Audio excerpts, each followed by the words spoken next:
High, আমার ইষ্টি কুটুমের সকল বন্ধুকে স্বাগত। আজ চলো একটা কাজ দেখাই। পার্ল নিয়ে এর আগে আমি কখনো কাজ করিনি, তো এটি আমার খুব কাছের একজন বানাতে বলেছিল, তো আমি আমার সাধ্যমতো বানিয়েছি। প্রতিবারই জিনিস বানানোর পর যতক্ষণ না যার জন্য বানানো হচ্ছে তার কাছে অবধি পৌঁছাচ্ছে একটা বিশাল টেনশন কাজ করে, এবারও তার ব্যতিক্রম নয়। তো যাই হোক, এই প্রসঙ্গে একটা কথা বলে রাখা ভীষণ জরুরি। সেটা হচ্ছে এখানে যে পার্ল ব্যবহার করা হয়েছে সেই পার্লগুলো কিন্তু বাজার চলতি নিছক পুঁতি নয়।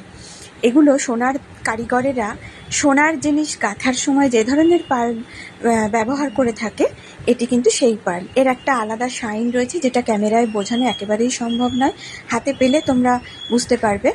আর সেই কারণেই কিন্তু এর প্রাইসটা সেইভাবেই রাখা হয়েছে। আরেকটি কথা, সেটি হলো এই মাঝখানের ফুলের রং তোমরা নিজেদের পছন্দ মতন পরিবর্তন করে নিতে পারো।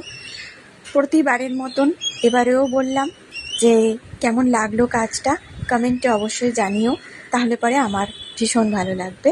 সবাই ভালো থেকো, টাটা।